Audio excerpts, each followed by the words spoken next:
just a quick introduction. My name is Patrick Holm. I'm with SCJ Alliance, a consulting firm, engineering consulting firm, and we're working with MTA on their park and ride development program, which is augmenting various park and rides throughout their program. And so, as part of the upcoming Belfair Park and Ride, we're looking at, with WSDOT and MTA at how that would impact the intersection at Log Yard Road and State Route 3. And so that's kind of what we're here doing, following their process about soliciting public comment and walking through with the folks that it matters to what alternatives we're looking at. And so what we envision that this would be an open house format. So we have a couple stations here. And what you can do is we'll have staff at each station. That's Scott Sawyer. He's in the corner writing on his tablet. We have Ryan Shea over here. And George Smith will be coming shortly. And he'll be able to help out as well. And so you can walk through and we'll be manning the boards to address questions. If you have any questions specifically about each alternative, we're happy to help. And then also, if you have questions on a higher level about the Park and Ride program, myself and Danette with MTA could also address those. We have form for public comment over here, so feel free to fill out those forms. We're also taking public comment via email until Monday. And so you could get my card or get contact information from Danette after the meeting or whenever you're taking off, and you could submit comment that way also. There's also a sign-in sheet, so don't forget to sign in. On the comment form, there's a spot for your email address. So if you want to be kept up to date with future project items, then please provide your email address as the easiest way for us to push out updates on what's going on. So that being said, feel free to Can you walk through at least the process of how the decision is made and who is the ultimate decision maker? And what are the options? Sure. So what we're doing, working through with WSDOT, is a process called an intersection control analysis. And they have requirements on what needs to be met to go through a change on a state highway. And so you have to look at traffic analysis, whether any change is even warranted. And so that's something we're doing in-house to see how each option performs. And so we have 4 options that we're presenting tonight. There's one, the existing condition of not doing anything, and how the future park and ride and development to the east of the highway would impact the intersection. And so this is the do nothing alternative. In that corner, there is a single lane roundabout, and how that would have, what that intersection would look like. And then in this corner, there is a traffic signal, and this side near the door is a two-way stop control for adding a stop sign to the new leg across to the east of the intersection, and what would need to be done to the highway to make option like that work. And so what we do is we look at horizontal geometrics and do the plan and do some concept plans to see how it would impact the existing highway. And then we also run traffic numbers, and we report those to WSDOT, and they take a look at that data and drive a decision on what, if anything, needs to even be done, or what is an acceptable option. Have you already run the numbers of what the added traffic might be, or will there be added traffic? There will definitely be added trips from the park and ride, and any development that happens, there will be added trips. Yes. And do you have any numbers? Not hard data on it, but yeah. So your answer in response to the commissioner is, you don't know what the data is, but you're going to go ahead and build something to block a state highway that I mean, have you taken the time to go down to the parking lot down there and just count the number of cars that are there on occasion? I have. Are you talking about the temporary park and ride lot? Okay, temporary parking, yes. Yes, I have. We've been there and How many counted. cars do you see there on an average? Off the top of my head, I don't know. But the next time you go there. But yeah, that's data that Danette could get you. But we would like to create, and the more forum is an open house. So if you have questions, I could happily walk through each alternative with you, and we could go from there. There was 28 last week, but I went in and counted, and there was 28 at Early Boat. Right on. We're going to do this for 28 cars, assuming that all 28 of those cars have a single or maybe two passengers getting on the bus and going. Or they just may be meeting there with their buddy and then driving and commuting on their own. We don't know. But we're going to spend money. We're going to do all this stuff just for fun, I guess. I mean, where's the logic in the world? You know, I feel like Rodney. Can't we get a Yeah. Do you have any projections of the current traffic use that's currently going by this intersection? And do you have any projected use, say 2020, 2030, what that use will actually be going by that intersection? We do have traffic counts for the current intersection coming out of Log Yard Road, and we have going up and down the highway, and we have modeled the intersections. What are they? I don't, the exact numbers I don't know off my head, but I could tell you. Ryan, do you have level of service or? We've definitely done some preliminary analysis of 2020. As part of the interchange control analysis, we will look at some of those long-term horizons. We haven't done all that analysis yet. We've confirmed that basically we've come here today with channelization options that will function well in the 2020. And in terms of the actual volumes on 3, we have that counted information. I want to say it's in the neighborhood of 700 southbound and maybe 500 northbound. It's over 1,000 total for sure on the throughput of 3. And then the question of volume on Log Yard Road is really a factor of what development comes in. The MTA is by itself not a huge volume generator, but there's other anticipated development in that area. It's also going to support the... So are you saying that you have 300 to 700 vehicles driving by that intersection on a daily basis? That's I'm sorry. I was speaking in terms of the PM peak hour. So daily volume, I don't know off the top of my head. We've counted the PM and peak period and the AM peak period. So that's just a 1 hour. The volumes I was giving you were more for 1 hour. So that's the highest hour. You wouldn't just assume that for every hour, but. So The total, for paint a picture, the total volume is usually near a factor of 10. So if there's more than 1,000 cars going by, it's about 10,000 cars. So 10,000 cars is the number today that is currently using it, and what's the projection for 2020, 2025, 2030? That's number. I could take your email address and send that your way, for sure. Okay. But they have a bypass to take part of that way. Patrick, I was just curious about the timing of this particular project, when you anticipate it might take place. The project's definitely the priority for MTA as far as the Belfair Park and Ride.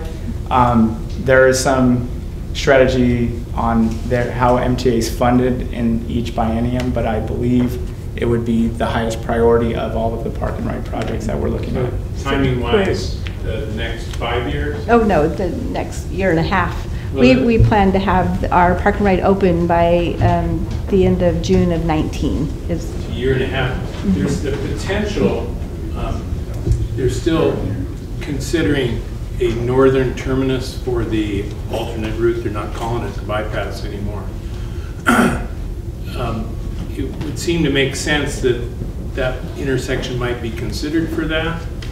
It'd shorten up the route. And that was one of the alternatives that was suggested back in 2009 or 10. So I think it would be important, since DOT's involved with this project, that it should be considered with the alternate routes. And that's something they would definitely consider in the review of this report. That would report. make a huge difference in what alternative you end up selecting here. So that's all. And so to talk to that point, that project is an incredible sized project, and so whatever we land on here is going to be impacted hugely by that. And so whatever one of these goes in would need to be modified to accommodate a terminus if it went there. So that would be. I know folks want to get this done within a year and a half. This community has been through some difficulties for the last 5 or 6 years. And actually the traffic on the old Belfair Highway is heavier now than it was before the widening was. Yeah, it's much worse. So I would rather that they got the alternative route built first before we consider doing anything serious like that to SR3, because it's really going to impact the community again, especially if it's in that short time frame. That's all. Thank you. Do we have WashDOT here today? They were invited to come. Because you can't make any decision, it's a Oh, WashDOT decision. this meeting is not for a decision maker, and we're not making the decision. We're providing the data for the decision to be made. Okay, because when we did the 106 intersection, they wanted a roundabout the worst way. There was lots of objection to it, and then DOT came and said, well, the roundabout is out because we have to project for 20 years in advance, and it will not be able to handle the traffic 20 years from now. Therefore, we can't consider it. And if that's how it came down, they wouldn't let us install something, roundabout or signal or no control, that wouldn't work. Yeah. I mean, it seems to me like they should have been here as part of the conversation. Oh, I mean, we're submitting the report, so there's a whole report of analysis that's going in of these options that they're gonna address, so they wouldn't be making... They're still gonna have to hold public meetings also. No, I mean, we're taking public comment to be supported of that document that they're reviewing. Originally, at our earlier meeting, WashDOT said they would be here. Those people who were at that meeting, they said they were going to be here. And so that's, I encourage folks to put in public comment. They were encouraging us to come. So I encourage folks to put in public comment and so that it's robust in the package that we send to them, so they're aware of all of the public sentiment on any options. The scheduling, I guess to piggyback what Ken's saying, the scheduling thing is just the most illogical thing that I can think of. I'm a newbie and a nobody in this community. I don't have any family ties or land or anything else here, okay? But it just irritates the heck out of me when things are ran in a haphazard, illogical manner without following proper sequences or understanding of what's going on. At the previous meeting that Kate mentioned, the lady gave us a 2020, I think, completion date for a roundabout, as a matter of fact, is what she was speaking of, if I'm not mistaken. And I realize, according to you, there's other alternatives, but what she was speaking of there was a roundabout. And you say, you're going to do a roundabout, okay? You're going to interfere with a state highway. And while you're doing all this construction of these 10,000 cars that go up and down Highway 3 during the day, where are you putting them? Where are they going? What's the analysis of where you're going to divert those cars, Going 55. AM, PM, and the rest of the day through your intersection process? And what's the end goal? To take care of the 28 cars or whatever it was in the parking lot? Is that your end goal, or are we clandestinely building something for somebody else? So let me jump in for a second. So my name's Scott, for those of you who might not remember.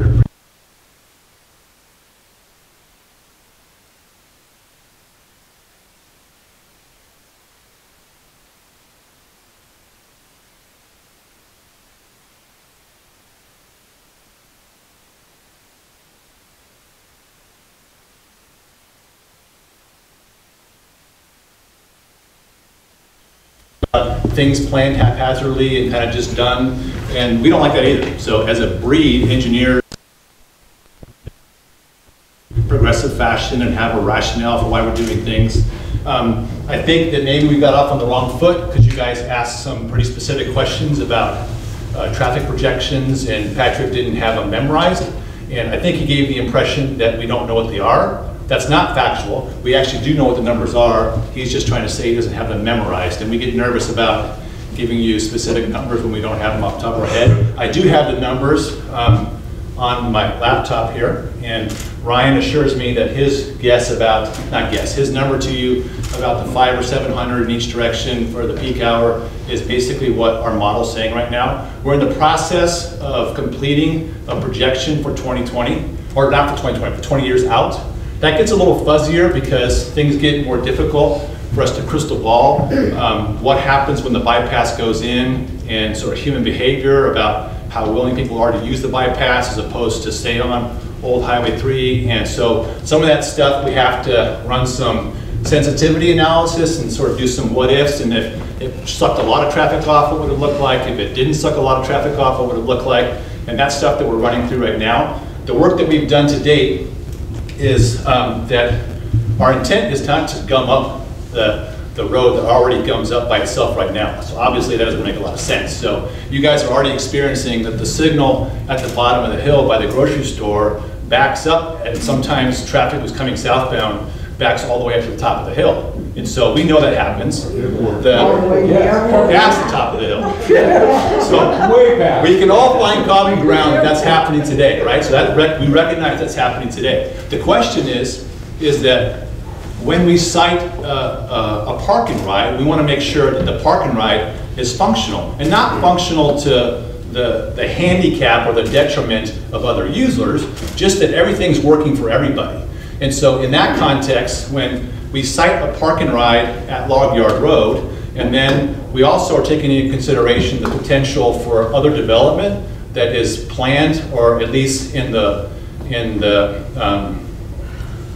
stage of looking at. So I don't know if you want to speak to how much that is, but so there are development opportunities in that area that would also add traffic. So we need to take those things into consideration so that when we do build something, that it actually works 5, 10, 15 years from now, and that's not just a spot fix for us building the park and ride. So when we do that, we're looking at how many trips can we get to that intersection from that development, park and ride and other opportunities. What we found is that using sort of a range of trips that would come from the park and ride, somebody said I counted 28 cars in the park and ride. So we're looking at different amounts of user or use for that park and ride. And so we have a certain number of stalls that we're projecting to use and that we want to build, and that we're hoping that it's successful and people actually use it. So we want to make sure that we're planning for it to be a success.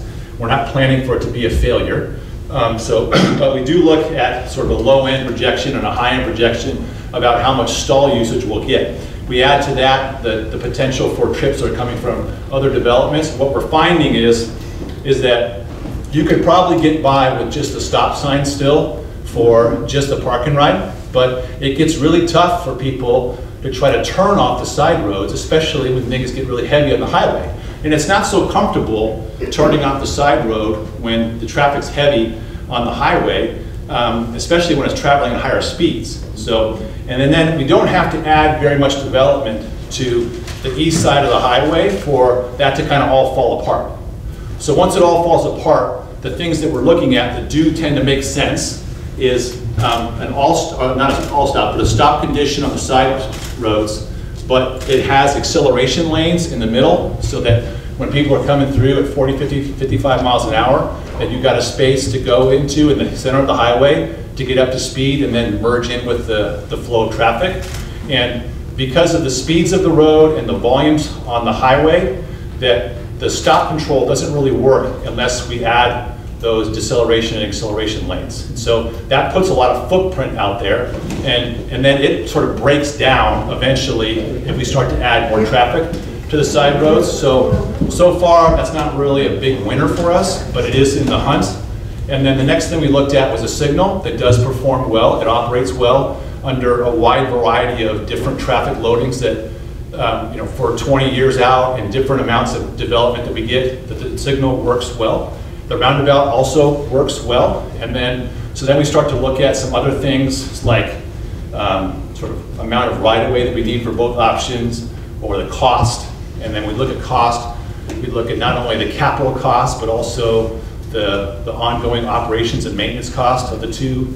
And then we look at things like how well does it facilitate non-car traffic, so things like bikes or peds, and that may not be a big deal right now, but the more development that occurs up there, and we get a gas station or a couple convenience stores in, we get some other stuff, and we get a park and ride, people start to move around outside their car. We want to make sure that's not horrible for them to be doing that. So we start to look at some of those other other things that go into decision making, and that's where we currently stand right now. So what will likely end up happening is that both the signal and the roundabout will operate well in the future, and they will accommodate the development that we get from that area. And with or without the bypass, the need for some sort of intersection control at that spot it exists. So even if we get the bypass and we suck traffic off the highway, we don't suck enough traffic off the highway, or at least we can't make a credible case for that all of a sudden the development that could occur with the park and ride and other developments, that we don't need some form of intersection control.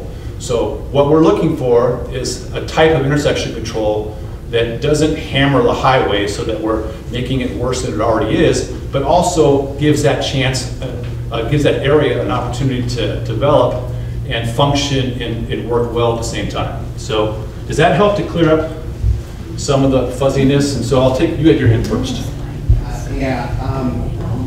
Some traffic control at that location will be a good starting point here for the future growth that's taking place. There's really only one practical long-term and short-term goal for that area, and it would be a street light, and here's why. That entire area right there, it's not housing development, it's not a county road, it's actually a state highway, and it's 99.9% log trucks, dump trucks, and now buses. And when you put the mix of people's decision making to yield into a roundabout, you're going to be working 3 different angles at the same time you're trying to come on with log trucks, dump trucks, and buses. So have you actually talked to any of the landowners up at the log yard intersection currently operating their businesses in the North Mason area right now to see what they were favorable of? Because there was a substantial amount of funds privately spent to actually put in a deceleration lane up there that the landowners already did. And I don't see any of that consideration being taken. So they didn't want to put a roundabout in, they put a deceleration lane in. If they had enough money, they would have put a light in. Yeah. Have you talked to the neighboring landowners to see what they actually wanted? They're the ones that are going to be the most handicapped, as you put it, based upon a potential roundabout or a do-nothing approach. Okay, cool. There was a few things in there. I'm going to try to unpack this all. I'm going to say we have common ground. We at least exist. We at least agree that some form of intersection control would be a good thing. So that's a good place to start, right?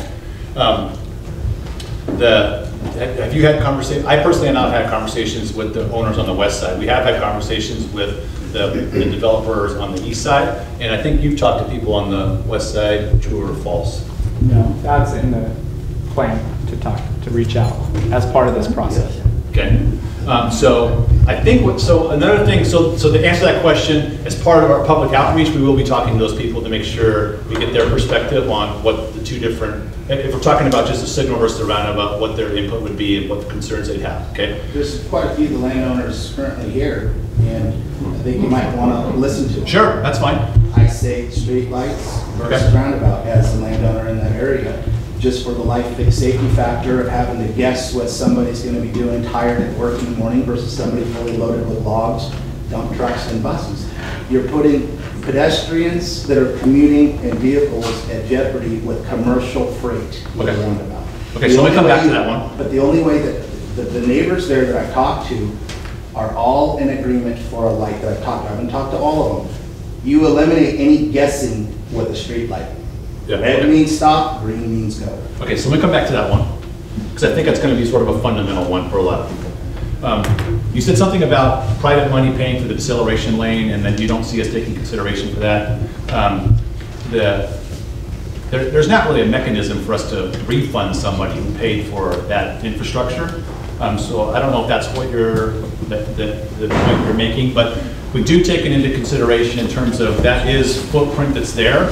And so for us to add other deceleration lanes or acceleration lanes for that kind of a condition, or when we're putting in more laneage for the signal, that we already have laneage that we get to count on. So it is getting into the mix in terms of looking at what would it cost for us to build these different alternatives. So it's taken into consideration in that regard, in terms of someone having paid money for it and whether or not they feel like that's the decision is a decision they support. That is not really, I would agree, that's not part of our consideration. Well, I think it should be a part of consideration about what the landowners would like to see when they've already invested hundreds of thousands of private money in that intersection as it exists right now.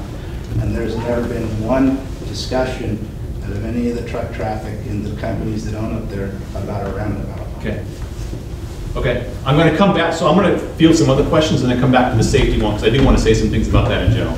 Okay, I think you had your hand up next. So this particular parking right parcel, was that chosen for a specific reason? Is there other sites looking at, or is this in stone that the parking right has to go in this location? So I can point you to some other resources that we, so yes, we did an alternative, we did a site analysis. Like where other, throughout Belfair? And we started out with, I don't know, like 9 or 12 or something. In the beginning, we had roughly a dozen that we were playing with. And then we whittled it down, and then at the end, we did a more robust site analysis with 3 sites. And that report, I think, is available. Yes, it's available. It's either on the MTA website right now, and if not, we could upload it, or I could email it to you. For sure, if This you... is the final site? Yeah. Okay. So for sure, if you leave your information, I can send you the link for where you can read that report. I guess my end question is... But yeah, it is the final site. Logic would tell me right now, with the uncertainty of the bypass, the uncertainty of development, and I'm sure the Overtons are going to put a housing development up in there. I'm pushing for that. I think that's great for our area. But that's all uncertain. And to tie it into a roundabout is, in my mind, a waste of money. Right now, the biggest flexibility is put a traffic light in. You can adjust it. You have demand in the mornings and in the afternoon. The rest of the time, it's straight through. You can adjust it as the traffic dictates. Has all the flexibility in the world, and then if this thing really grows and blows, you know, then you didn't invest a hell of a lot of money. You know, the most, you invest a little bit of money, and it's flexible and you can change it. Okay. Okay, so a couple things. So in the fairness of full disclosure, I will say that DOT, as a matter of policy, their default preference on a 2-lane state highway is for a roundabout. So I'll just say that up front. I think that one of the things that your suggestion presupposes is that the signal is cheaper than the roundabout. I don't know that I would agree with that. I think they may be like one's 10% more, one's 10% less, but they're going to be in the same ballpark. And so if that was true, that somehow the signal gave us a lot more scalability and was a lot lower initial investment, then I might be behind that argument some more. But they're a lot closer in initial cost than I think you're supposing. I find that hard to believe. Fair enough. But so when we go through the exercise of flushing out the ICA report that Patrick talked about, all that information will be in there and be available for people to digest and pick at and decide if they like it or not. But so one of the things that happens on the signals is that we're putting in turn lanes, and that and the length of those turn lanes, that laneage and that pavement isn't cheap, and it ends up equating not too different between the roundabout and the signal. So you already have the turn lanes there now. So we'd have to add, so this is not the same laneage that's out there right now, so we do have to add some laneage. So there was some other hands. He's been trying to. Sorry. Really, Belfair is a pass-through community. It's not Bellevue, it's Belfair. But the trouble really came from when they put the second bridge in and put a toll in. All the truck traffic, we've noticed, it's threefold. It's only about from Gorst to Olympia, going through the bridge, it's 15 minutes quicker than driving down through Shelton. There's nothing, and all these truckers are all independents, and it costs a ton of money to pay for the toll to go across there. They're doing it for nothing. And if you haven't noticed the amount of trucks around here, and if you're thinking about putting them into a roundabout, it's amazing, because you're gonna have to have big roundabouts. I know in Barrington they did it, they didn't even make them big enough for their own city buses. The traffic through here is immense. Everybody from Kitsap and Jefferson County, if they're going to Olympia South, like going to Portland or whatever, they go this way. It saves them toll, 10, 15 minutes longer, and we're getting the blunt of it. Okay, so your point is that there's a lot of truck traffic, and are we taking that into consideration? So, yeah, we're aware that there's heavy truck volumes. Yeah. And I would say, trust me, we're not going to make a mistake to design something, whether it be the stop signs or the signal or the roundabout. All of them would be designed for the type of vehicle mix that we have out there today. And so that's something that we know is an issue, and we design for it accordingly. So it's not going to be that we put something in and then the first truck rolls through and it doesn't fit. So it's not a factual statement to say that because there's heavy truck volumes doesn't mean that we couldn't design a roundabout that worked with the trucks. So it is something that we're taking into consideration, and we know that there's a lot of truck volumes. Well, I experienced the roundabouts back east, and you're going 55 miles an hour. Back there, they continue with that speed, and they're signaling as they go through the roundabouts. People here don't do it. I can't tell you how many times at Lake Flora Road, I've met people there that stop before they enter. Absolutely stop before they enter the circle. Yeah. And you have to have a huge, huge roundabout. Drivers in Washington do have something with being overly polite at times. I agree. So sometimes we all here in Washington drive a little too polite for our own good.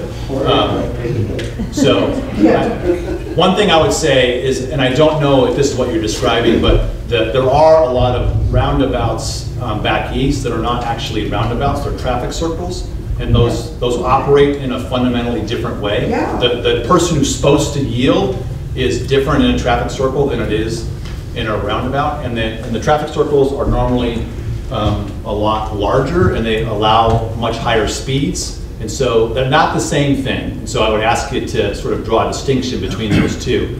But I think that it's true that Washington drivers can be a little too polite at times. And there is some amount of learning curve for how to appropriately drive a roundabout. Well, too many of them, there's not a car coming from the other direction. And they still yield, yeah. They still stop. Yeah. At Lake Florida, that's why they put that roundabout in there for so little traffic. I don't understand. Yeah. Okay. And the first week it was in, they had an accident there because they ran into the roundabout in the center. Well, they just blew the straight. Yeah, they went straight and yeah, straight doesn't really work very well. But. Yeah. There's more traffic there than there is on. Log Yard Road is dominant with commercial vehicles. It's only going to be. And the parking ride is going to be dominantly passenger cars. Rather than overtax that intersection, was there any consideration of having the parking ride, say, a quarter mile down the road, one way or the other, rather than throwing them all in together and not That's a good question. So I think what you're asking is, would we have been better off? So we have a certain amount of traffic that we're going to feed to the highway. Would we be better off putting it smaller amounts in two spots as opposed to a bigger amount in one spot? And two different kinds of vehicles. Yeah. So I get it, and so this may seem a little counterintuitive, but there is an argument to be made for it's actually better for us to put it in one spot.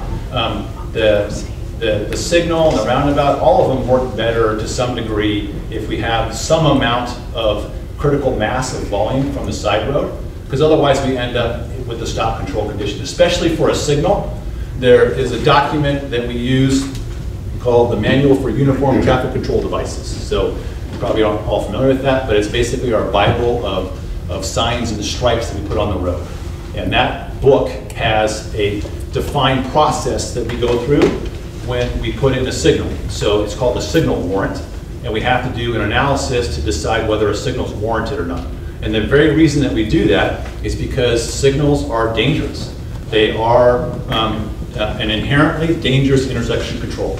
And so the MUTCD and the governing bodies don't want signals to be put in haphazardly. So there has to be a certain amount of warrant to justify putting one in, because otherwise you're creating a drop in safety.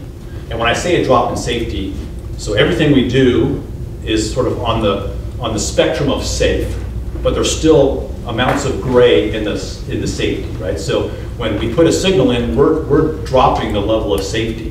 It's still something that we're comfortable with and we can accept, but it's lower. And so we want to make sure that when we do that, that it actually is necessary for us to do it. So if I spread out traffic into multiple spots, then what I end up with is multiple spots that have stop signs, and then that's, then people, it's not easy to go from a stop sign onto that highway. And so, but Log Yard Road is working good uncontrolled, right? It's working good today. Uncontrolled. Well, it's got a stop sign on Log Yard Road. Yeah. It's working good today. So while we're not arguing that it's working good today, what we're saying is that if we put a parking right in and we add other traffic, then if we put that somewhere else, then we just have stop signs that are in two locations as opposed to something that may be better off in one spot. I understand your point, and I would just say that I get it, but I think that we're better off putting it in one node. I'm going to kind of throw a ringer at you here to get on maybe away from the stoplights and stuff, but it has to do with your design of your site. And I believe you guys are in the beginning stages of that. Back years ago, we had a bypass meeting here in the same room, and we talked to the people about their storm drainage and how they were designing it. At that time, they just had a big pond dug right there at the southwest corner of the intersection of Log Yard Road, and which effectively would do very little there. And I want everybody to be sent notice that that is an enclosed basin. There's no water runs out of that. It's already been in failure in the past 2 years. And I know your 4 acres isn't going to be significant there, but without DOT doing the proper arithmetic, and you guys, you will be contributing to the flow that possibly crosses Highway 3 there. We can take the water there, we own the property that those 5 culverts drain onto, and we can handle the water that came across there historically, but we can't handle it at a faster rate. 2 years ago, the landscape yard there on Log Yard Road was underwater, not the house, but there was a significant amount of water there that was coming from upland there. And Ryder Lake, which is due north of there, that basin had a moratorium, maybe still have it on it, for Kitsap County development. And Mason County should be in a meeting like this and have some input because you're going to submit a design, but you don't have the design criteria. I don't believe, you'll go out and dig soil log holes, that kind of stuff. That ground changes a whole bunch there in little areas there. It's not permeable soils. It doesn't infiltrate. Well, there's areas that may do it in there, but there's areas that don't. Mason County allowed the mini storage to be built there years ago. Kitsap County wouldn't allow them to put the water into Kitsap County because it's in Kitsap County. So you know what they did? They dug a ditch and brought it back into Mason County where they didn't care about it, ran it down through the auto place there and discharged it into that basin. And what I'm saying is, if you guys want to just go in and haphazardly design some storm in there and just think you're going to dump it off the property, that isn't going to work for us and a lot of the people that live there. And I think you guys should be thinking about that. But when we talk about the road that goes out that may possibly feed the bypass, they need to be thinking strongly about what they're going to do with that water. There's been a lot of conversations with county personnel. We've walked properties with them, showed them point of discharge, but that's the end of it. The minute we get beyond winter, everybody forgets about it. This isn't going to go away. You're going to create 4 acres of impermeable surface, and I believe you're going to have trouble keeping that water on your site or not discharging at a fast rate. Okay. And so that's what I'm here for. I don't care about the intersections and stuff like that, but I do want to comment on the, everybody seems to have I don't want to use the term I'm thinking here, but they don't like the roundabout, but I, for one, have witnessed a roundabout that did properly designed on Highway 2, east of Sultan. And it's been recently installed, and I have never personally witnessed any standing traffic there. The light in Belfair, I see it all the time. It backs up all the way through the four-way stop and down the North Shore Road now as a resultant of the function of that that intersection there, the two intersections actually. And we're driving people down the old Belfair Highway, forcing them to use the old Belfair Highway. And if you look at that, and this isn't your concern, I know, but the people there were so nice there when we're coming down Highway 3. We let all these people that are coming down the old Belfair Highway trying to cut a corner, and we're letting them out every other one. We're not metering the traffic properly when it comes on the Highway 3 at that intersection or just south of there a little bit. But my main concern is the storm drainage, because we will be closely watching that this day forward. Okay, so I would hope I haven't given you the impression that we just do things half-ass. So, excuse my language, but so that we're not going to just go out and dump the water somewhere and cross our fingers and hope that it works. So I appreciate the input. I hope you can consider the topography there, because it's not really clearly obvious when you just look out there. It looks relatively flat, but it does have a natural way drain. And evidence of this is the Department of Transportation has a yard there. The church, which has been built in the, I don't know what the name of it is, but it's been built there for years. They installed a little drainage system there, but nothing would be relevant today for impermeable areas. Yeah, well, I very much appreciate you obviously have some real experience with what's happening on the ground there. So we spent a lot of money there, because our site is designed for impermeable surface. We have huge ponds. Yeah. We were the ones that built the turn lane there in the center of the road from the railroad crossing up to this almost log yard road. Okay. And it's totally at our expense. Yeah. So did you want to add something? Yeah, I wanted to touch on the stormwater issue. One thing that we will be required to do by the State Department of Ecology, not necessarily just Mason County, is to meet the pre-developed conditions. So you mentioning that you can take runoff in the natural state, that's the level of criteria that any site improvement would need to make. So whatever things we need to do on site, if that's a detention pond or an underground storage chamber or what have you, that's the level, that's the bare minimum level that the Department of Ecology will accept. So we will be designing to that, and when any sort of system that would suppose infiltration would have to have any test to back it up, and I have the same. Our reports are leading to that there is no infiltration, so they would be all retention system, and that's usually dealt with. Belfair has a low impact development statute that we would have to use rain gardens or bioretention cells and things like that. So that is definitely something that we're factoring into when we're looking at our site, and we would have to meet that criteria. And I would ask a favor, and just please leave us your name and your number and a contact, and I'd love to get Patrick hooked up with you and just pick your brain as we're finalizing the drainage. Right, because I'd like to interject that stuff, that's all well and good on a piece of paper, but 5 years down the road when there's no maintenance system on it, we don't have infrastructure that maintains these ponds. And so I could probably name 5 of them right now where the metering orifice it's just pulled wide open, the water just rushes downhill. In a perfect world, when you guys design it with some sort of monitoring discharge, that works, but down the road, we're the guys who are at the bottom of the hill.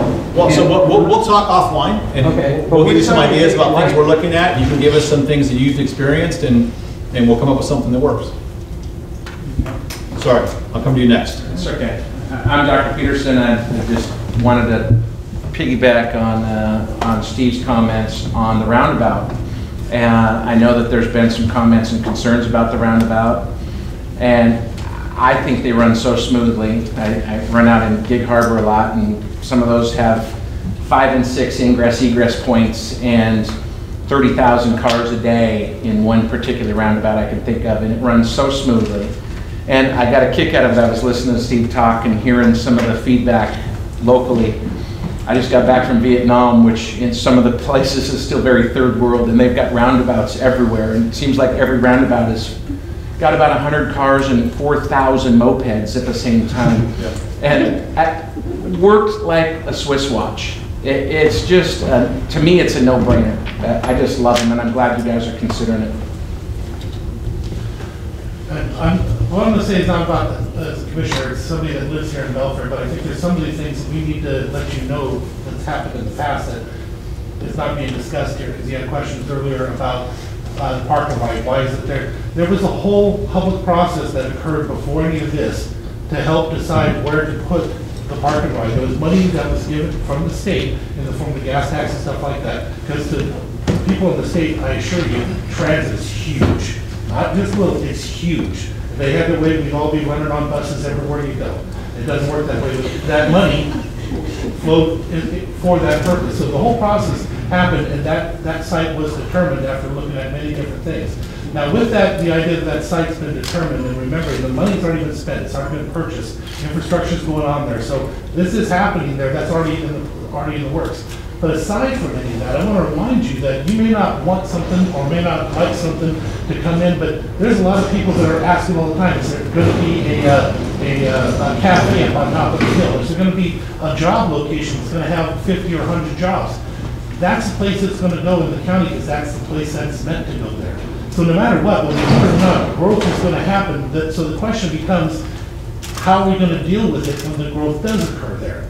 Now, this is where I'm hoping I'm not wrong, but I think we're off in a whole wrong place, because I think this isn't about the roundabout. It isn't about the stop signs. It's about getting your input and your issue that you have with the lights over it. I think that's why they're here, to hear all that. I know that's why I'm here, to hear that you don't want that, you don't like it, and this is why. And I think the same for everybody, and they have to know about that drainage. If they don't know about that, then we're going to have a heck of a problem come time when it does happen. But that's why we're here. We're not here to decide this is going to happen today. We're here to get the information, and or I should say you guys are here to get the information. I'm here to listen, because to fight for something or against it, on what you want and what to do, and just take the information in. Personally, when it comes to lights, somebody mentioned we have 2, we have 3, and all 3 of those lights have an impact on Belfair. That lag time that happens is incredible. Found out one of our largest issues that we didn't even know happened when they did the change of lights at the school district. The way it actually works is there's a 3-second timer. So if somebody goes slow to let a bus in or let a car in, they stop, it sets off the 3-second timer, that light goes on and it stops traffic again, even though there's nobody going to turn left on there. Now, I'll work with the state trying to get them to do something about it, but every time we put a light in, that has that effect. You have the lag time from 106 coming up. But again, I'm not speaking for or against, I'm just telling you the different parts we have it.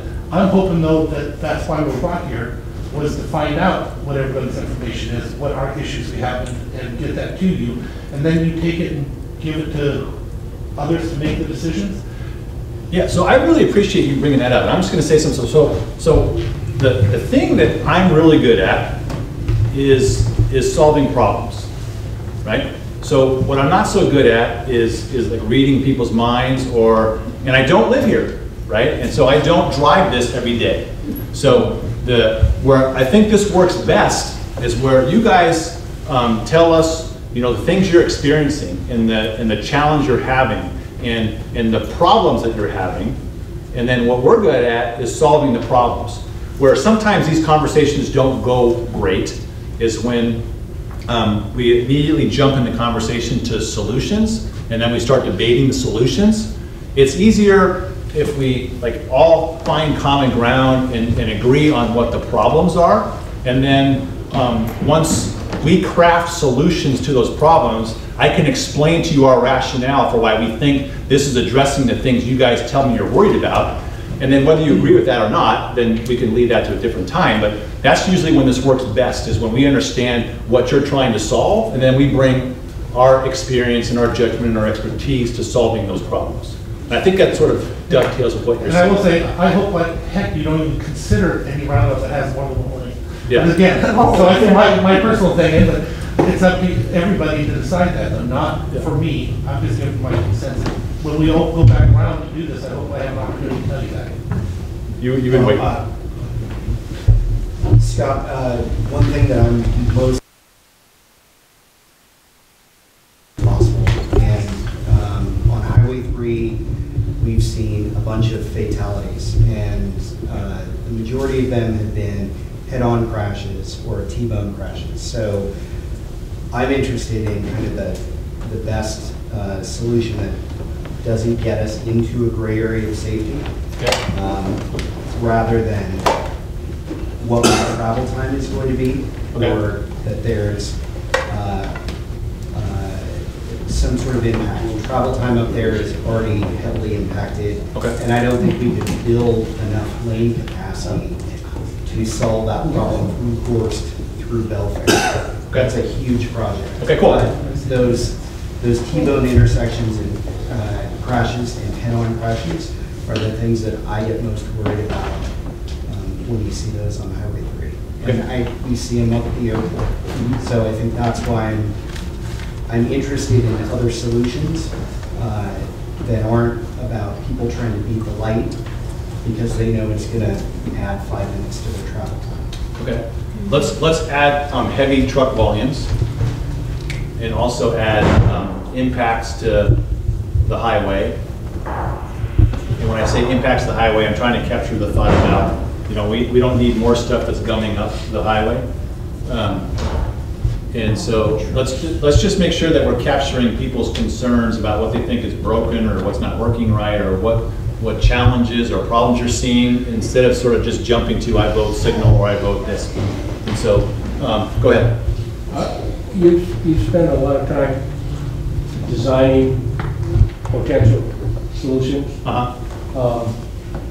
Because we can't all see them real well, you know, and I don't know what's going to happen after the meeting, everyone takes off. Can you spend some time explaining the footprint required for that, the footprint required for this, and this? So we'll get a kind of a visual of what you are taking. You know, like Randy mentioned, a 2-lane, dump trucks with trailers, I don't know, 55 foot, 70 feet, maybe something in that area. I'm not sure how big a truck is. So if you get a trucks? Huh? The logging trucks. Well, I'm saying logging trucks and the tandem dump and trailer. I don't know what the length is, but they're humongous. Yeah, so and you need a big footprint. And I'm worried if you went 2-lane, that guy takes the outside lane to go around. He's going to pinch off the guy in the middle, and then the single car, he's going to, man, that just increased his speed limit like crazy. You don't have to, you know. So are you going to be showing us each when we break out explain? Well, let me just speak just in broad strokes about your question. So I think it's a great question. So I don't have the numbers, but we'll get them for you, and then we'll report them out to people. So I can tell, just in broad strokes, the roundabout requires space at the node, and so it's got footprint immediately at the intersection. The other options, the signal, we do need to add some laneage in terms of keeping a right turn only lane into the current commercial activities. And so there is some lanes that has to get added there. Yeah, that's already built, right? I mean, there is one there now, but not with like a center turn lane to go along with it. So when we put left turn lanes in both directions, then we end up with some extra laneage. And that one has a lot of extra laneage. That one's the worst. Yeah. And so these kind of things tend to spread out the additional footprint we're creating, and the roundabout tends to localize it. And on balance, you know, every time we look at one of these, that they're in the same ballpark. Sometimes the signal wins, sometimes the roundabout wins, but generally speaking, they're about the same footprint. You're saying that we currently, or the state DOT, currently has a propensity to go and do a stop, controlled light, etc., or a stop and a stop. They're headed in this direction, right? Or you're headed in this direction. So yeah, when I said that DOT's policy, yeah, their policy for their preferred intersection control type, well, between a signal and a roundabout, they prefer a roundabout. That's their preferred. We have to actually demonstrate to them why is it not a good idea for us to put a roundabout? Why is it a better idea? So the burden of proof falls upon the signal, not the roundabout. And so the other question I think you had was that we're not going to put a multi-lane roundabout in. because there's not 4 lanes on Highway 3 now, so there's no sense in us putting a multi-lane roundabout in. So you would have, there would be if someday Highway 3 was a 4-lane highway, then we put a multi-lane roundabout in. I don't see that happening in the foreseeable future. So we don't have the problem where the trucks are taking both lanes and the car tries to sneak underneath of it. And then you made the comment about the truck needing some space to work, and that means the cars can go fast. And so that's why we do what we do, and we go to school and we learn for a long time and we get good at what we do, because there is an art to finding a balance between creating geometry that forces everybody to slow down and hit a target speed that we're looking for, which is generally 20, 25 miles an hour, but also allows the truck to pass. And that's where it's not just a layperson that does this, is when we earn our stripes as an engineer, is being able to strike that balance. And so the truck that we typically design for this type of facility is called a WB67, and that's your typical grocery store semi-truck. So the trailer is 53 feet long, and then the tractor adds on top of that. The log trucks actually work better, because the log truck by itself is about the same size, but when they have the pup with it, that's articulated, so it tracks well through the roundabout. It actually requires less space than the 67. So that's the truck that we'll be designing for, and we end up striking that balance where we get the cars in the 20, 25 miles per hour range, but the truck still can get through. And you also have an 8 to 10 foot apron, a roll-up apron too, right? On the inside, it's not met with a hard bulkhead. We designed the roundabout so that the tractor of the truck gets to stay on the pavement the whole time, and then the trailer ends up dragging across the interior apron. I want to follow up with that gentleman's comment earlier about the life safety factor. What data do you have? Do you say you have an intense review report manual for triggering a light? What's your intense review manual with a life safety factor for a roundabout? Because we could also solve this entire Highway 3 debacle by making it 25 miles an hour from Shelton to Gorst. And everybody's going to slow their commute, but there's going to be less fatalities. 55 head on or 60 or 70, you're dead. But, so whether you're getting a 25 mile an hour radius around a roundabout, or you put a 25 mile an hour speed zone 4 miles or 2 miles before a light, or even just stop signs for that matter, there's other factors to limit the risk other than a roundabout, a light, speed. There's a lot. What are those factors? I'm more in favor of the life safety factor out of anything that's there, and I would be supportive of that if you could prove that a roundabout is safer than a light. I still don't know how you can actually put opinion of people's decision-making process in a roundabout, how you actually guess that. I mean, they're stopping at the one in Lake Flora right now, and it's not a hub entrance to a major logging, sand and gravel, commercial entity right here at this intersection. So it's, those are mainly 3 spokes. Say that again? It's only 3 spokes. Yeah. So it's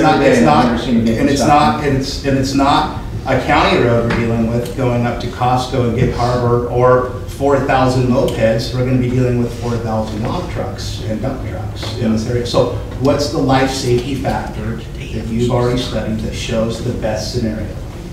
So I'm gonna speak to this board for a second, and so I'll just say that the information I'm going to share right now is sort of broad strokes empirical information. So it's not something that I'm going to share that's tailored towards a specific truck percentage that you guys have, but I believe that these trends, the particular site that we have, and the amount of truck traffic we have, and the fact that we have a learning curve for people who may not be familiar with roundabouts, will temper some of these trends, but the trends are going to be there. And so we're sort of talking about margins of difference. Does that make sense? So you're guessing? No, I'm not guessing. I'm saying that. Yeah. But but I think the differences that we're going to spell out in terms of safety benefits of a roundabout versus a signal are not going to be washed by that. Is what I'm saying. That it may move the needle, but the roundabout is still going to be safer. Okay. The reasons that a roundabout is safer than a signal, and this is why this is fundamentally why DOT prefers the roundabout. It's not because of anything else. It's because they're safer. And that's really undisputable. And so when I say that, that's, as the data across the United States or other countries that are using roundabouts, that when we're collecting information about how they're performing and what actually happens, is you can't dispute that roundabouts are safer than signals. So I guess you could get into specific sites and look at different things that were going on, and depending upon what's happening, that there may be some changes to that, but generally speaking, the roundabouts are far safer than the signals. One of the reasons is because this graphic over here is showing that this is a typical 4-lane intersection with the signal control, and all the red dots represent the potential for cars conflicting. So these are all the movements that are happening in the intersection, and the red dots represent opportunities for people who are moving in different directions to be conflicted, okay? And so there's a lot of them. I can't remember the number. It's like 32 or 28, I don't remember the number, but there's a lot of them. And then in the roundabout, there's far less. There's basically 8. The other thing that happens is that in a signal, some of these conflicts are nasty conflicts. We've talked about T-bones or head-ons or other things like that. Another thing that happens in signals, and this is, granted, it's not much of an issue here because we don't have a lot of pedestrian traffic here right now, but the signals, a real drawback of signals is something called the A-post, and I have special credit for anybody in the audience who knows what an A-post is. You talking on your car? Yes. Right here. Bingo. Yeah. So I'm going to give you a prize afterwards. I don't know where it is, but I'm going to give you a prize. So the A-post is the frame of your car that outlines the windshield on the left side. And when you're turning left, the A-post is a real nasty blind spot. And it's especially dangerous for a pedestrian who's coming across the street and you're turning left into the pedestrian. The A spot takes up a huge swath of your view plane for some split second that ends up being a problem. And then, and that A-post phenomenon exists whether we're talking about conflicts with pedestrians or even cars. And so that A-post doesn't exist, that problem doesn't exist in a roundabout. And the other thing is that the roundabout, these accidents are sideswipe accidents. These accidents are happening at 20, 25 miles an hour. So these are predominantly property damage accidents. People aren't getting severely hurt, they're not dying. Some of these accidents are nasty accidents. Some of these are severe injuries, and some of these are deaths. And so this other graphic is not as applicable to this site, but I just admit that we stole this because we had it in the office, that we made this presentation for other projects. What this is trying to show is that your chances of living in a vehicle to bicycle or vehicle to pedestrian accident are far greater when the speeds are down and far less when the speeds go up. So speed is a huge contributor to severity of accidents, and over the last decade there's been a lot of focus in our profession about the effects of speed and attempts to try to calm traffic and bring it to a speed that's appropriate for what we're trying to accomplish. And the reason is that the lower the speeds are in an accident, everybody has a better chance of surviving. And so this is why roundabouts are, as a matter of course, are much safer than a signal. There's far less conflict points. The accidents are sideswipe accidents, and the accidents are occurring at much lower speeds. When does your analysis go to WashDOT? When will they make a decision? Is your analysis complete already, and do you have a preferred decision already? So our plan for going into WashDOT is in the next 2 or 3 weeks as we compile public comment, reached out and finalized our long-term projection. And their review process is usually about 3 weeks. As far as a preferred alternative, we have to demonstrate the performance of each opportunity, and like Scott mentioned, the predominant factor or that they go with is the single lane roundabout. So unless we come up with that the signal is outperforming traffic-wise and is somehow safer, which Scott just touched on, it would fall. So the preferred alternative would be a single lane roundabout. It's not finished yet. No. Okay. Yeah, I would say it's safe to say that we're not done. but we haven't seen something so far that would make us lean in the direction of a signal. So indications thus far is that it would be difficult for us to demonstrate that a signal was a better solution than a roundabout. So we could potentially have 2 roundabouts on Highway 3 within a mile and a half of each other. You're talking about the potential for the bypass terminus? Yeah. Yeah. Yes, that's true. Yeah. I like roundabouts. I hated the one that went in at Silverdale. I thought it was a big pain in the butt, but it's worked phenomenal. And the thought of putting another light there, right now, everybody coming in the shipyard in Bangor, coming out here to where they live, from 3 o'clock till right about now is pretty clear. It's backed up to the airport half the time. If you put another light in, we're going to take Sunny Slope or Gorshton into the picture as backing up. And I agree with Randy. The school was horrible. I stopped actually going south from Les Schwab because of the lights when the school's going out 4 times before I went from Les Schwab to the school. They just, I mean, it just brings it down to every 4th grader's pushing that button.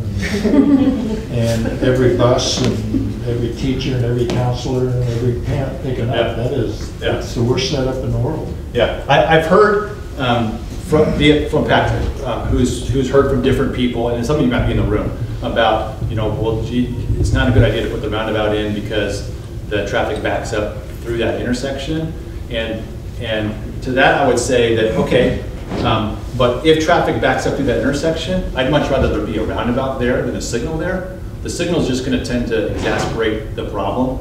And especially if you're sitting on a side road and the signal goes green for you, but there's no space for you to get in there because the highway's all backed up, and then it turns red and you have to wait, and then there is a little bit of space that gets created, but the through traffic takes that space again, and your cycle comes and you don't have any space. Like, that happens a couple of times. That's what the definition of road rage is. And so, called interconnect. Yeah. The lights start talking. Well, we're not, so you can't interconnect that far. And in that kind of traffic, when we just stop and go, bumper to bumper, the interconnect's not going to happen.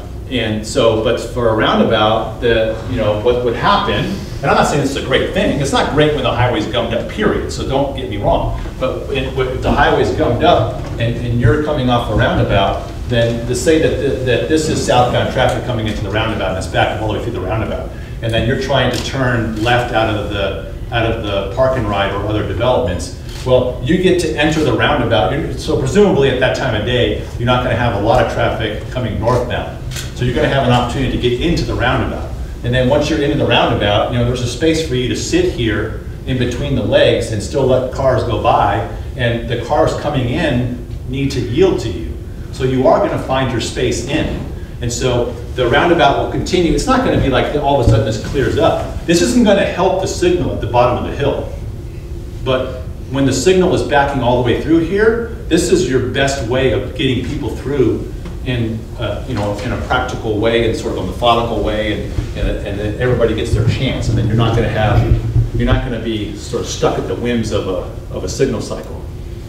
So with the traffic that's currently occurring here, and we brought this up earlier, I think we really do need a bigger fix for the traffic and future traffic. On any Thursday, Friday night, almost every night now, the traffic's backed up getting into Belfair. So when your buses come out and hit this turnaround, this roundabout, and it is already gridlocked all the way into Belfair, past the roundabout, almost to Lake Flora Road or even the airport, what's going to happen to northbound traffic on Highway 3 when there's 2 buses at that intersection waiting to get in? And there's 150 cars looking to go into the roundabout already. Well, hopefully the bus drivers aren't so rude as to actually both pull into the roundabout at the same time. And I assure you that Danette will have a conversation with their driver so they don't do that. I'm just saying I see a gridlock point on northbound now too. That roundabout does get potentially incorporated there because southbound traffic on 3 into Belfair is already backing up, sometimes even Gorge, as it sits right now. Yeah. So it's not. So what I'm saying is that the cars are going to end up queuing here. and then when there's a space for them to sit here in the roundabout, then they come sit here in the roundabout, and cars can still get through. And then this car yields, and they come into the next spot. And it's like leaving the Seahawks game when you're zippering 1-to-1.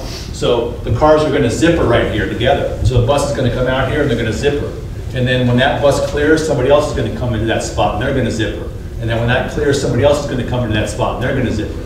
The queuing is going to happen here. It's not going to happen here to block the northbound traffic. If they don't zipper, right? It could, and that's illegal, and someone could get a ticket for that. And so, yeah, you know, I can't tell you that no one's going to be a knucklehead, but that doesn't mean that if we put the signal in that it's knucklehead proof and that it's actually working. The signal's not going to work either. So will they alternate turns if it's backed up? Will they like allow people in? I mean, you're not going to have like a lighted roundabout, right? No, we don't typically. So north-south bound could technically control how that roundabout works in rush hour traffic.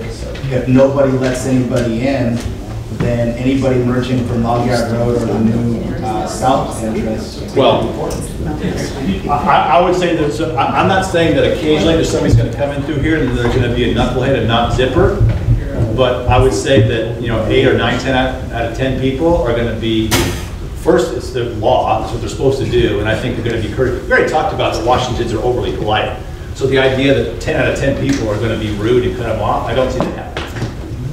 I suppose theoretically it's possible. I don't see it happening. But the traffic stopped, that's my point. Yeah. So if it's stopped and there's already cars in, you come on, you can't merge because traffic stopped for 30 seconds till light turns.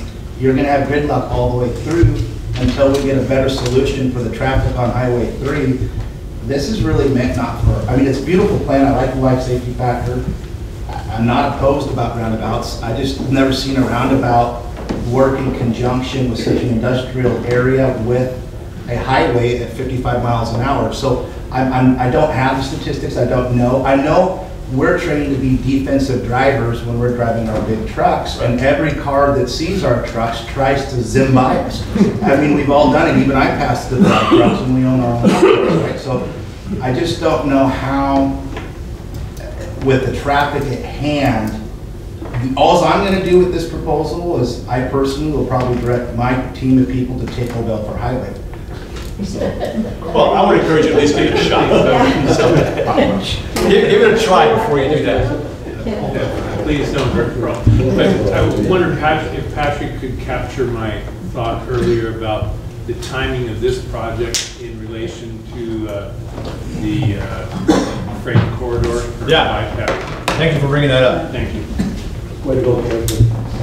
So I'll speak to that a little bit. So one of the things that we've been thinking about in the context of that concern is that during the site selection process, so you asked like what kind of process did we go through to decide this is where it goes.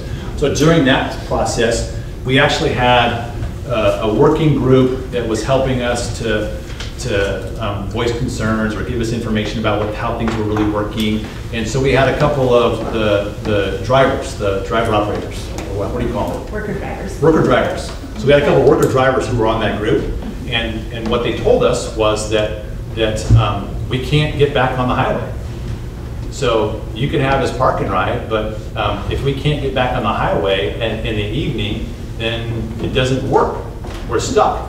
And so the challenge of timing, what you're talking about, is don't build the roundabout. I think what you're saying is don't build a roundabout until the bypass occurs. I would rather see the alternate route constructed before we do anything else on SR3. Okay. This community has been held hostage for 7 or 8 years now. So the waiting to build the park and ride until the bypass happens has some strings attached to it because she's on a timeline to deliver her improvements, or else the legislature will get greedy and ask for the money back. So then if we build a park and ride and the driver operators are using it, and we have a stop condition until the bypass goes in, then we've basically made the park and ride non-functional. Sure. Well, I'm seeing road rage on the old Belfair Highway in the evening. I saw a rear ender in the two people got out and were yelling at each other, and they're doing 2 miles an hour. I mean, it's ridiculous, the impact that this current improvement that we has created. It's a tremendous overload on Old Belfair Highway. Yeah. The level of service is shocking. You know, that traffic is soul sucking to me, so I understand, I get that. And what I would say is that what we're talking about doing, especially, I think either scenario, but especially under the roundabout scenario, that we're not going to impact the flow of traffic on Highway 3. So what we're doing isn't going to make, it's not going to move the needle on how well Highway 3 is working. But what it does is it makes it so these people can actually function and make turn movements here. I know another member of your SCJ Alliance is looking at the overall urban growth area. Yes. And I think it's important that that whole scheme of things be looked at. Yeah. Because we have 3 state highways in a Belfair urban growth area. Yeah. And this is just one small project, well, relatively speaking, but it needs to be looked at in a larger context. Yeah. Just focus. And Ryan works for that lady. And Ryan's one of my favorite people at work, so we spend a lot of time talking. So we are in close coordination about what's going on with that study and the things that we're looking at, and making sure that we're knitted together and we're not doing something stupid. So I appreciate that input. I live here and I see it every day. Yeah. So that's all I'm. Yeah. Now, I'm not saying that our coordination and our talking is going to wave a magic wand and the traffic's going to go away, but we are talking and making sure that the decisions they're making at a broad level and the decisions we're making at a local level all fit together. A couple of points. One, you just made one thing about the legislature money. Some of you may be, okay, we don't need it, but others do think differently. They want the money, they want the projects to happen. So there's give or take. When I was sitting there thinking about Earl and your comments, and I think you're right. All those things are serious issues. But I was thinking to myself, already at lights, I deal with it anyway. Somebody's already parked in there, nobody goes straight. Somebody goes a little bit further into the intersection, nobody goes through. It happens with both of them. The thing that I remember, that because I had issue with this whole concept of circles. I just remember you were there at the meeting too. I think it was Bo Bakken that said it to us. But I've never used the jaws of life in a traffic circle. It may not be scientific, but when the chief says that, and I went and asked him afterwards, because that was a heck of a statement. I said, is that true though? He says, no, it's true. He says, I've never used it. None of our guys have ever had to use the jaws of life in a traffic circle. That impressed me a lot. So it's not scientific. We don't have any traffic circles. He meant I was going to say. He must be One thing I wanted to point out, a local condition up in the Port of Bremerton, they upgraded to a light up there, and then they did a write-off because they were having too much stacking up at that intersection. So they created a write-off only to help separate truck traffic up at the Port of Bremerton coming out of Gorst, so it wouldn't all stack up at one intersection. And I think as other folks in your firm look at what's going on in Belfair, they may want to look at, is there a place further up Highway 3 that would access that industrial area with a write-off and not have it all concentrated here. Okay. You got that? Yeah. Before you break something, send us each placard. It'd be much more informative and effective if the representative at each one of these could explain the pluses and minuses of each one to the whole mass of us. Sure, I'd be happy to do that. Please. So can I just do it from here? You bet. So that graphic over there is showing stop control at both minor legs. Okay, and because of the volumes we talked about, we have some formulas that we use that talks about the amount of traffic that's coming from the side road, and it takes into consideration the speed of the highway. And when we get to a certain blend of speed and traffic from the minor road, then we put in the acceleration lanes, or it's basically like a suicide lane. so that you don't have to jump all the way. So you got to cross somebody who's already going 50 miles an hour, right? And then you got to make sure you get in front of this person who's going 50 miles an hour. So this spot is giving you a chance to actually get out here and not get nailed and be able to speed up to get in. And so the volumes that we have and the speeds that we have warrant the addition of this acceleration lane. And so this ends up creating a fair amount of additional laneage just to accommodate those things. Okay? Then the traffic signal, so this isn't so cool. It works for now. It would accommodate, Ryan, tell me if I go wrong. It works for now. It accommodates the park and ride. It doesn't take very much development to trip it to where it doesn't work. Or it fail, we get a level service F, right? That's designed to function fairly well going forward, a lot less well than either a signal or a roundabout. Okay. And that level of widening is necessary to even get to a small amount of development, but it still doesn't hold up long term as well as these other options. Okay. Okay. What he said. The signal works fine, operationally works fine. So like we run numbers and says here's how much delay you have, or here's where our level service is. Now, it's not taken into consideration that the signal at the bottom of the hill may be backed all the way up to Lake Forest, because at that point, nothing really matters, right? But it works well, and the footprint size, it does add some laneage because we need left turn lanes in both directions now, and so we had to bump out in the southbound direction to provide a right turn pocket into the existing log yard road. Some of the downsides of the signal are similar to some of the upsides of a roundabout. The signal's not as safe. It does have a long-term operations and maintenance cost. So every once in a while, the poles get nicked, the lights have to get changed, and it takes electricity all the time. So over time, those things add up, and it can be a chunk of change. And when you have a community that's not strapped with cash, then some of those times those things matter. Someone that runs reds doing 50 while they run it. Yeah, and that's what I talked about. So I didn't throw out these numbers, but these are the actual statistics that are from studies that are done by AASHTO, which is the American Association of State Highway Transportation Officials, or FHWA is the Federal Highway Department, and there's research documents that come from things like NCHRP and some other ones. But so this says that 90%, so a roundabout versus a signal is a 90% reduction in fatal accidents. So your comment about I haven't used the jaws of life on a roundabout, that's what this is speaking to. Then it's a 76% reduction in injuries and a 35% reduction in all crashes. So I have seen situations where a roundabout goes in and the number of crashes actually comes up initially. And sometimes that's because of learning curve of drivers, but it's property damage. It's like fender bender accidents. And so normally what happens is that when the roundabout is designed appropriately, when the geometry is correct, then even that learning curve bump in accidents goes away, and this still kicks in, and we are seeing a reduction in the overall number of crashes. And even in those temporary bumps where people are climbing the learning curve, that we already are getting the benefits of the big reduction in fatalities and serious injuries.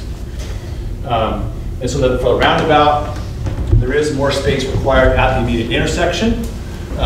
Both the signal and the roundabout would be designed for a WD-67 to allow the trucks to turn through and not be conflicting with cars. It would be designed as a single lane roundabout, and its benefits are that there's a lower long-term operations cost, it's much safer, and then the other thing is that it's free-flowing, except when you're backed all the way up to Lake Flora. All those other times of the day, it's free-flowing. You're not going to come and hit a red light here and sit ever. So that's the nice thing about roundabouts. This site may be a little bit different in the fact that you have periods of day where the highway's really gummed up, but generally speaking, the roundabouts, if I look at, sometimes we've run things where we'll look at what the total delay is for a day.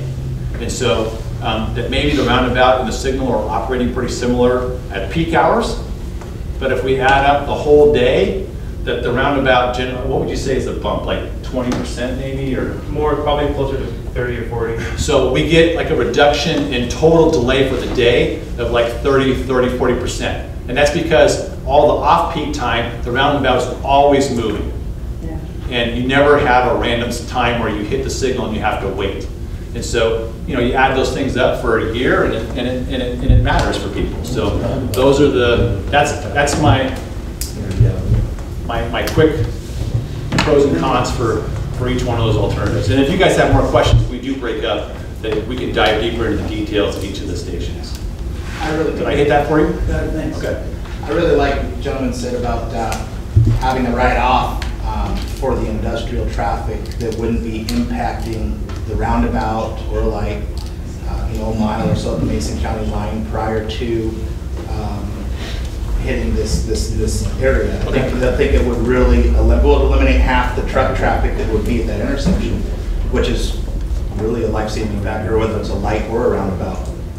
Okay. You got that one down. And I can say that in the conversations we've had with WashDOT, they've stressed that they're taking an approach of limiting accesses along state routes. So not to say that they wouldn't be open to that, but they're trying to focus access on state routes to single points like this and not have a lot of single access points for developments along the way. A ride-in would be the best candidate for allowing it because it's not going to create a lot of delay on the road. And that's a conversation that, you know, we can even have with WashDOT and see, because there's a lot of safety benefits potentially to have the trucks pulling off separately. And they wouldn't be entering back on until they get to the intersection. Yeah, the entrance would be happening at the controlled intersection. Yeah. I'd like to second Dave's comment about safety.